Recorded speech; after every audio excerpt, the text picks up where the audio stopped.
Now for a key design principle for AI websites, and that is how we maintain consistent padding and alignment with all of these layouts from all of these different themes on different devices, and of course, even with different team members wanting to make different changes. You can imagine that a website could quickly become a mess and ruin the beautiful work that the original designer has done. Well, to solve this problem, MOBLE has invented the 5 frames method.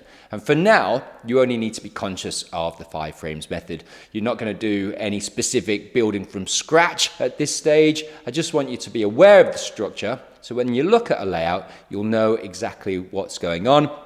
And also, it's going to work with the AI algorithm. So all the 5,000 layouts are going to work magically together. So this is the 5 frames method. Okay, so notice here we've got the outer padding, and then inside that we've got the max width, and then we've got our columns in a blue frame, we've got the inner padding in the darker blue frame, and we've got the component on the inside. So let's take a look at some of the common settings here. Well, on the outer padding in the mustard frame, the most common setting is 64 pixels. That's the width at 64 pixels. And if it's the outside on the very top of the page, the first layout on the entire page, you probably want to keep 64 at the very top also. So you'll see this around most of the themes. The most common setting for the outer padding is 64 pixels. Then inside that, in the lighter mustard, we've got the max width. Now, the most common setting for max width is 1440 pixels wide. The max width is a reading pane. So if you're on a big desktop and you don't have a max width and you've got text, people are going to read right to the edge of the screen. Well, a max width contains it here at 1440. But another common setting is 1280 for a bit more of a tighter reading pane. So you see that outer padding 64, max width 1440.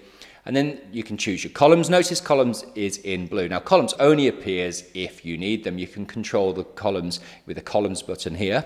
But also, if I click on the frame where the column is, notice in the frames drawer, in the advanced tab, that I can do some cool things with the behavior of the columns. Like I can flip them so that maybe the right one appears on top on mobile. This is what we call column reverse. So a few little tips here. Then inside that, we've got inner padding. Now, note inner padding here is 32 pixels. That's the most common, but again, on tighter websites, you might see it at 16. So look out for that.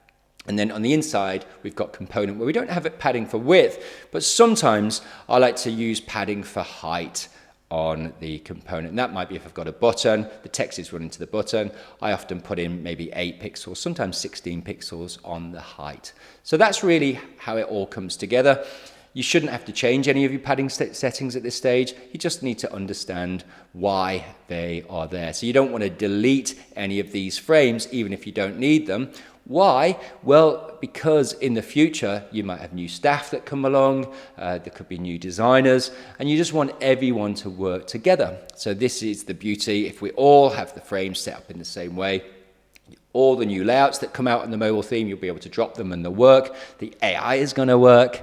And of course, new team members are going to stay consistent and on track. And of course, AI can help you go and fix things up as well. So again, detailed tuition on all of this. Day 3 of the 5-day challenge. We cover essentials, which is going through the basics a bit like this. Then we dive deeper into the intermediate session, which is really a follow along step by step where you see myself building, I think about 10 layouts from scratch. And then we go into the advanced class, which is some tips that we say developers know that designers wish they know. So again, dive into those if you need them. Now, there are some common questions that I often get.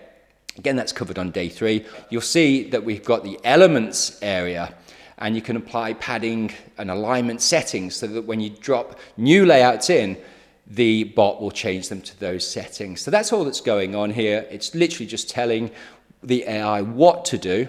And that's only important if you're building from scratch. Now, you don't need to know that now. Just don't change the settings. That's the main thing. If you're a newbie, or you're not building from scratch, there's nothing you need to do. You just need to be aware that that's there. So my top tip is that MOBLE is a web builder for designers and a CMS for business with an all-in-one, no-code visual page editor. So if you're a designer building pages, then flip to design mode.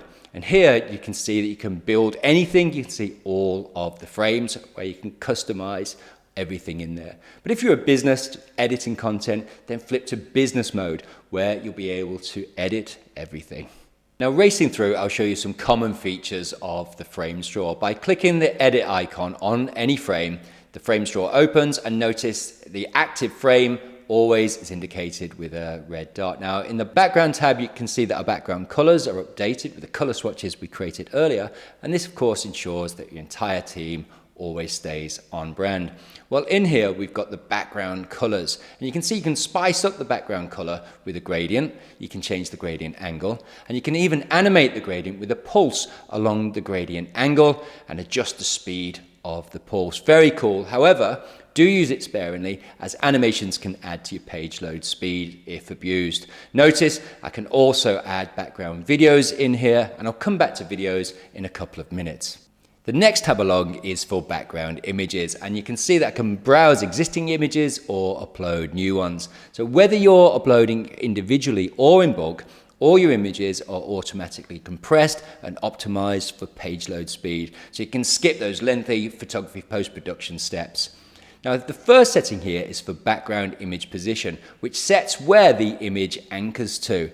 So if I set this to bottom right, I'll see the bottom right of the image. Background image fit lets you cover the image or stretch it to the full width of the frame, which is a very popular setting. And then we have contain, where you'll always see the full image. It's contained inside the frame. So background image repeat, that's often used when we've got smaller images. Used to be used a lot when we had patterns and textures in skeuomorphic design. And then more popular at the bottom here is background image fit, which fixes the image in the background so that text or content scrolls over the top.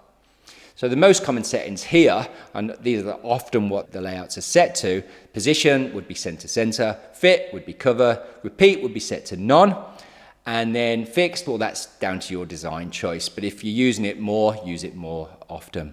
And you can create effects, obviously control padding and positioning, and dive deeper into advanced tools like deciding the responsive design behavior on different devices. And also you can use CSS classes, and you can even create your own custom CSS and JavaScript.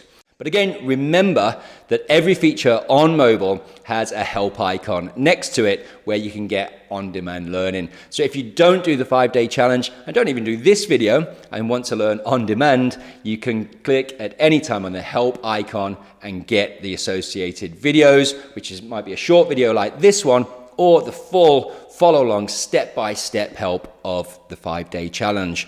Now, on the 5-day challenge, day 3 is where we cover all of the frame tools in a follow-along step-by-step way. And that's the one where, of course, you can become the website designer to the standard, where you can look at any website design layout in the world and create it yourself in moments. And all that happens here in the frame drawer.